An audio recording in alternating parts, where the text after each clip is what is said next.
ஆண்டவராகிய இயேசுவில் பிரியமான சகோதர சகோதரிகளே, மாமன்னன் நெப்போலியன் வெற்றியினுடைய உச்சியிலே கொடிகட்டி பறந்த ஒரு தருணம், புகழினுடைய உச்சிக்கு ஏறி சென்ற ஒரு தருணம். அந்த தருணத்திலே அவர் சொல்லுவார், நெப்போலியன் சொல்லுவார், இந்த உலக வரலாற்றிலே 3 மகான்கள் தான் இருக்கின்றார்கள். உலக வரலாற்றிலே 3 பேர் மட்டுமே.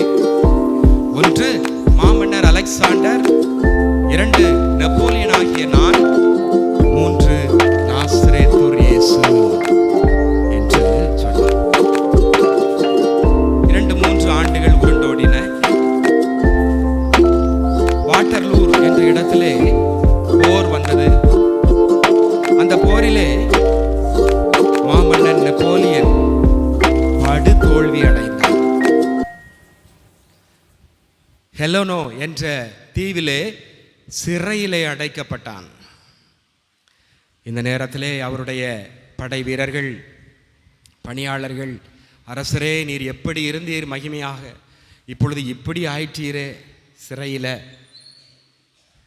அப்போ மாமன்னன் நெப்போலியன் சொல்லுவார், அதிகாரம் மகிமை எல்லாம் வெறும் புகை,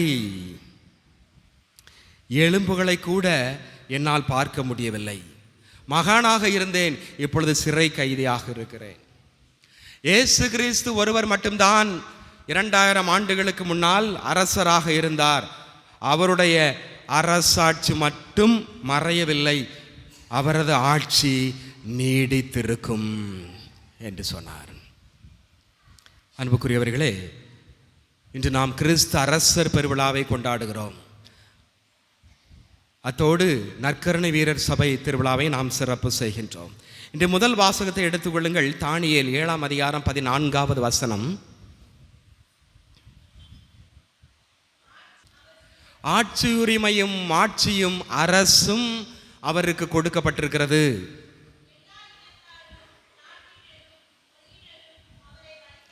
எல்லா நாடு மொழி இனத்தில் எல்லாருமே வந்து அந்த ஆட்சி உரிமை பெறுகின்ற அந்த அரசராகி ஆண்டவர் இயேசுவை வழிபட வேண்டும்.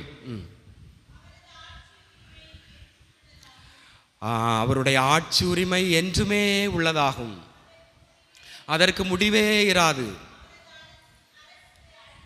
அவரது அரசும் என்றுமே அழிந்து போகாது. அதைத்தான் நாம் லூக்கா நற்செய்தி 1ஆம் அதிகாரம் 33, அவருடைய ஆட்சிக்கு முடிவே இராது. எனவே இந்த உலக அரசுகள் ஒரு காலம் முடிவு வரும். ஆண்டு காலம் கண்டிப்பாக 5 ஆண்டு ஆளலாம், 10 ஆண்டு ஆளலாம், 15 ஆண்டு. ஆனால் இந்த உலகம் முழுவதும் எப்பொழுதுமே என்றென்றும் வருகின்ற காலத்திலும் ஆட்சி செய்து கொண்டிருப்பவர் நமது ஆண்டவர் மட்டும். அவருடைய ஆட்சிக்கு அழிவே இல்லை என்று நாம் பார்க்கிறோம். இந்த கிறிஸ்து அரசர் பெருவிழா, இதனுடைய வரலாற்று பின்னணி என்ன? 19ஆம் நூற்றாண்டிலே தொழில் புரட்சி, தொழிலே அறிவியல் நுட்பங்கள் வளர்ச்சி அடையக்கூடிய ஒரு காலம். தொழில்நுட்பங்களிலே புதிய புதிய கண்டுபிடிப்புகள், புதிய புதிய வளர்ச்சியை கண்ட காலம். மருத்துவத்திலே புதிய புதிய மருந்துகள், புதிய புதிய கண்டுபிடிப்புகளை உண்டாக்கிய ஒரு காலம். அறிவியல், தொழில், மருத்துவம் இவையெல்லாம் வளர்ச்சியினுடைய உச்சத்தை தொட்ட ஒரு காலம். உலக அரசுகளெல்லாம் தலையெடுத்தன, சர்வாதிகாரங்கள் தலையெடுக்க ஆரம்பித்தார்கள், படைபலன்கள் பெருக ஆரம்பித்தது. இந்த நேரத்தில் நாம் தான் கடவுள், நமக்கு என்ன மருத்துவ கண்டுபிடிப்புகள் இருக்கிறது, நோய் வந்தால் சுகப்படுத்த மருந்துகள் இருக்கிறது, புதிய புதிய கண்டுபிடிப்புகள் இருக்கிறது, நமக்கு தேவைக்கேற்ப நாம் பயன்படுத்தி கொள்ளலாம். தொழிலே நாம் வளர்ந்து விட்டோம், எனவே நமக்கு பணம் இருக்கிறது. இனி ஏன் கடவுள், இனி ஏன் கடவுள், கடவுள் தேவையில்லை என்று கடவுளை மறந்து அரசர்களை கடவுளாக வழிபட்டு வணங்கி கொண்டு இருந்த அந்த ஒரு தருணம். அந்த தருணத்தில்தான் இந்த இழந்த விசுவாசத்தை, இழந்த ஆன்மீகத்தை மீட்டெடுக்க வேண்டும். கடவுள்தான் உண்மையான அரசர், அவர்தான் உண்மையான தெய்வம் என்பதை வலியுறுத்துவதற்காக திருத்தந்தை 11ஆம் பத்திநாதர் 1925ஆம் ஆண்டு அவர் எழுதிய சுற்றுமடலிலே குவாஸ் பிரிமாஸ் என்கின்ற சுற்றுமடலிலே அவர் சொல்லுகிறார், இயேசு கிறிஸ்து ஒருவர்தான் அரசர், அவருடைய அரசு தான் நீடித்திருக்கும், அவர்தான் உண்மையான தெய்வம். எத்தனையோ கண்டுபிடிப்புகள், தொழில் புரட்சிகள், அறிவியல் கண்டுபிடிப்புகள் வளர்ந்தாலும் இந்த ஆண்டவர் இயேசுவின் முன்னால் ஒன்றும் செய்துவிட முடியாது. அவர்தான் மீட்பர், அவர்தான் உண்மையான கண்டுபிடிப்புகளுக்கெல்லாம் மேலானவர் என்று அவர் நிலைநிறுத்தி இந்த கிறிஸ்தரசர் பெருவிழாவை உலகம் முழுவதும் கொண்டாட வேண்டும் என்று அவர் பணித்தார். அதற்கு அடுத்த ஆண்டிலே அமெரிக்காவிலே சின்சிடாண்டி என்ற இடத்திலே முதலாக கிறிஸ்து அரசருக்கு ஒரு ஆலயம் கட்டி எழுப்பினார். இப்படி நாம் பார்க்கும் பொழுது இந்த வரலாற்று பின்னணியிலே இன்னும் ஒரு சுவராசியமான ஒரு நிகழ்ச்சியும் நாம் கிறிஸ்து அரசர் பெருவிழாவிலே நாம் தெரிந்து கொள்ளலாம். வத்திக்கான் ஆலயம், அதனுடைய நடுவிலே ஒரு பெரிய தூண் இருக்கிறது. அந்த தூணினுடைய உச்சி பகுதி கூர்மையான அமைப்பை கொண்டிருக்கக்கூடிய ஒன்றாக இருந்தது. ஒபேலிஸ்க் என்று சொல்லுவார்கள். இந்த தூண் ஏறக்குறைய 4500 ஆண்டுகள் பழமையானது. ஹெலியோபோலிஸ் என்ற நகரிலே சூரிய கடவுள் என்று இந்த தூணானது நிலைநிறுத்தப்பட்டது. இந்த தூணினுடைய உச்சியிலே வட்ட வடிவிலே இருக்கும் சூரிய கடவுளை குறிப்பதற்காக. இதை ரோமை கொடுங்கோல் அரசன் கல்குல்லா என்பவர் அங்கிருந்து எடுத்து வந்து நீரோ மன்னனுடைய அரண்மனையிலே வைத்தான். ரோமையில் இருக்கக்கூடிய இந்த அரண்மனையிலே வைத்தான். அதன் பிறகு இந்த அரண்மனை அழிக்கப்பட்டது, தீக்கிரையாக்கப்பட்டது. திருத்தூதர் பேதுரு அதிலே மறை சாட்சியாக உயிர் கொடுத்தார். அதன் பிறகு அதிலே அந்த ரோமையில் இருக்கக்கூடிய அந்த வத்திக்கான் என்ற இடத்திலே ஒரு ஆலயமாக கட்டி எழுப்பப்பட்டது. அந்த ஆலயத்திலே இந்த தூணானது இப்பொழுது நிறுவப்பட்டிருக்கிறது.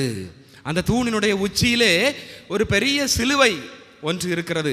அந்த சிலுவையினுடைய அடியிலே ஒரு பக்கத்திலே இவ்வாறு பொறிக்கப்பட்டிருக்கிறது, கிறிஸ்து வெற்றி பெற்றார், கிறிஸ்துவே இப்பொழுது அரசாள்கிறார், அனைத்திற்கும் மேலான அரசர் என்று எழுதப்பட்டிருந்தது.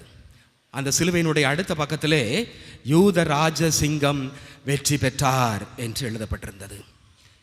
அன்புக்குரியவர்கள், இப்படி வரலாற்று பின்னணியிலே கிறிஸ்து அரசர் விழா மற்றும் கிறிஸ்து அரசர் என்பதை பற்றி நாம் தெரிந்து கொண்டாலும் விவிலியத்திலே நாம் அருமையாக நாம் வாசிக்கலாம். விவிலிய பின்னணியிலே பார்க்கும் பொழுது இஸ்ரேல் மக்களினுடைய முதல் அரசர் சவுல், சாமுவேல் அவரை திருநிலைப்படுத்துகிறார். இஸ்ரேல் மக்கள் எகிப்திலே அடிமைகளாக இருந்து கானா நாட்டிலே குடியேறினார்கள். 12 கோத்திரங்கள், எனவே 12 நாடுகள் கொடுக்கப்பட்டது. ஆனால் அண்டை நாட்டிடமிருந்து அச்சுறுத்துதல் வருகிறது, படையெடுக்கிறார்கள். எனவே அவர்களுக்கு ஒரு பாதுகாப்பு வேண்டும், ஒரு பராமரிப்பு வேண்டும், எங்களை ஆள்வதற்கு ஒரு அரசர் வேண்டும் என்று கேட்கிறார்கள். எனவே அதற்கிணங்க தந்தை இறைவன் அவர்களுக்கு சாமுவேலை அனுப்பி எண்ணெயால் திருப்பொழிவு செய்து சவுலை இஸ்ரேலுடைய முதல் அரசராக திருநிலைப்படுத்துகிறார். இதைத்தான் 1 சாமுவேல் புத்தகம் 10ஆம் அதிகாரம் 1வது வசனத்திலே நாம் பார்க்கலாம். அதனைத் தொடர்ந்து தாவீது திருப்பொழிவு செய்யப்படுகிறார். இந்த தாவீதினுடைய வழி மரபிலே வந்தவர்தான் இயேசு கிறிஸ்து. அதைத்தான் நாம் வாசிக்கின்றோம். லூக்கா நற்செய்தி 1ஆம் அதிகாரம் 32. அவர் பெரியவராக இருப்பார், உன்னத கடவுளின் மகன் எனப்படுவார், அவருடைய தந்தை தாவீதின் அரியணையை ஆண்டவராகிய கடவுள் அவருக்கு அளிப்பார். அப்ப அந்த தாவீதினுடைய வரி மனைவிலே வந்தவர் தான் இயேசு, அவர்தான் அரசருக்கெல்லாம் அரசர். மார்க்கு நற்செய்தி 11ஆம் அதிகாரம் 10வது வசனம், வரவிருக்கு நம் தந்தை தாவீதின் அரசிலே இருக்கக்கூடிய தாவீதின் அரசிலே வரக்கூடியவராக அவர் இருப்பார். எனவே தாவீதின் அரசிலே வழிமரபில் வந்தவர் தான் நமது ஆண்டவர் இயேசு கிறிஸ்து. சரி, இந்த அரசர் எப்படிப்பட்டவர் என்பதை இன்றைய நற்செய்தியிலே தெளிவாக சொல்கிறது. ஒரே ஒரு பண்பு, யோவான் நற்செய்தி 18ஆம் அதிகாரம் 37வது வசனம், உண்மையை எடுத்துரைப்பதே என் பணி, இதற்காகவே நான் பிறந்தேன், இதற்காகவே நான் வந்தேன். உண்மையை சார்ந்தவர் அனைவரும் என் குரலுக்கு செவி சாய்ப்பர். அப்போ இயேசு அரசர் என்றால் அவருடைய பணி உண்மை. அந்த உண்மை அது ஒன்றே ஒன்றுதான். அதைத்தான் யோவான் 14:6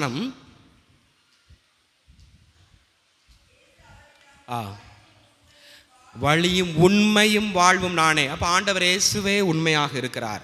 யோவான் 17:17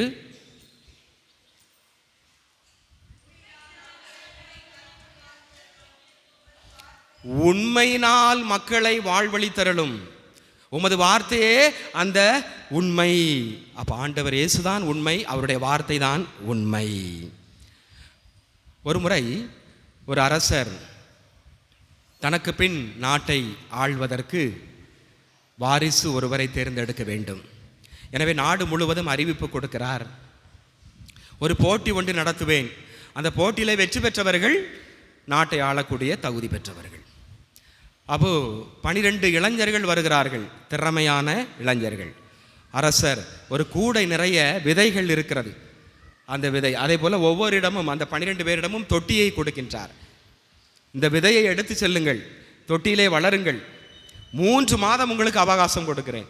அந்த 3 மாதத்திலே யாருடைய தொட்டி செடி நல்ல செழிப்பாக வளர்ந்திருக்கிறதோ அவர்கள் தான் நாட்டை ஆளக்கூடிய தகுதி பெற்றவர்கள். 3 மாதம் கழித்து 12 இளைஞர்களும் தொட்டியோடு வருகிறார்கள். அதிலே 11 பேருடைய தொட்டியிலே செடி நன்றாக வளர்ந்திருந்தது, செழிப்பாக பச்சை பச்சையில் என்று. ஒருத்தர் செடி தொட்டி செடி மட்டும் அப்படியே இருந்துச்சு, எதுவுமே இல்லை. உடனே அரசர் அந்த வெறுமையாக இருக்கக்கூடிய அந்த தொட்டி செடி வைத்திருக்கூடிய இளைஞனை முன்னிறுத்துகிறார். நீர் தான் நாட்டை ஆளக்கூடிய அரசர். மக்களுக்கெல்லாம் ஆச்சரியம், 11 இளைஞர்களுக்குமே ஆச்சரியமாக இருந்துச்சு. அப்போது என்ன நடந்திருக்கும், என்ன நடந்துச்சு? அரசர் போட்டிருந்த அந்த விதை அவர் அதுக்கு முந்தின நாள் நெருப்பில் போட்டு சுட்டு அவிச்ச ஒரு விதை. அந்த விதை முளைக்காத ஒரு விதை. அப்போ இந்த 11 இளைஞர்கள் என்ன பண்ணாங்க, அதை தூக்கி தூர போட்டு வேற விதையை எடுத்து இது பண்ணிட்டாங்க. அப்போ ஏமாத்திட்டாங்க, பொய். ஆனால் அந்த ஒரே ஒரு இளைஞன் மட்டும் அதை அப்படியே போட்டான், அப்படியே கொண்டு வந்தான், உண்மை. எனவே நீ தான் நாட்டை ஆளக்கூடிய தகுதி. எனவே உண்மை தான் நாட்டை ஆளக்கூடிய தகுதி.